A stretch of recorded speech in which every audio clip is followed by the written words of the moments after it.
এই যে সেখানেও বরিশাল অনেকটা এগিয়ে এবং সেই নমুনা কিন্তু ফার্স্ট কোয়ালিফায়ারে আমরা দেখেছি যে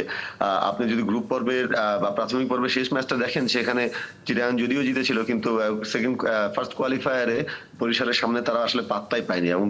এই যে অভিজ্ঞতার কথা আমরা বলি বা প্রেসার হ্যান্ডেল করা এগুলো আসলে এই যে বিগ ম্যাচ গুলোতেই ডিফারেন্সটা করে দেয় এবং ফাইনাল চিটাগাং এর জন্য আসলে চিটাগাং এই ফ্র্যাঞ্চাইজি 12 বছর পর বিপিএল এসেছে এই ফ্র্যাঞ্চাইজি যারা আছেন প্লেয়াররা কিংবা বিদেশি ক্রিকেটার তারাও আসলে কিন্তু ইয়াং, তাদেরও এই ধরনের অভিজ্ঞতা খুব একটা নেই, কিন্তু বরিশালের মোস্ট অফ দ্য প্লেয়ার্স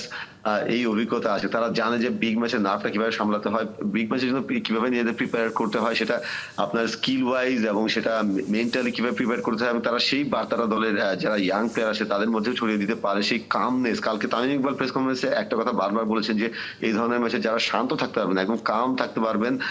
নিজেদের নার্ভটা হ্যান্ডেল করতে পারবেন, তারাই আসলে এগিয়ে থাকবেন বা তাদের পারফরমেন্সটা, তাদের যে প্ল্যান সেটা এক্সিকিউট করার চান্স বেশি থাকে এবং সেখানে ডেফিনেটলি বরিশাল অনেক অনেক এগিয়ে এবং তারা জানে যে এই ধরনের সিচুয়েশন গুলো কিভাবে হ্যান্ডেল করতে হয়। তামিম ইকবাল বা মুশফিকুর রহিম তারা একাধিক ফাইনাল খেলেছেন বিপিএল এর। সো ডেফিনেটলি এই দিক থেকেও বরিশাল অনেক অনেক এগিয়ে থাকবে। আমি যেটা শুরুতেই বলছিলাম যে বরিশাল অনেকটা এগিয়ে থেকে ফেভারিট হয়ে ফাইনালে নামছে।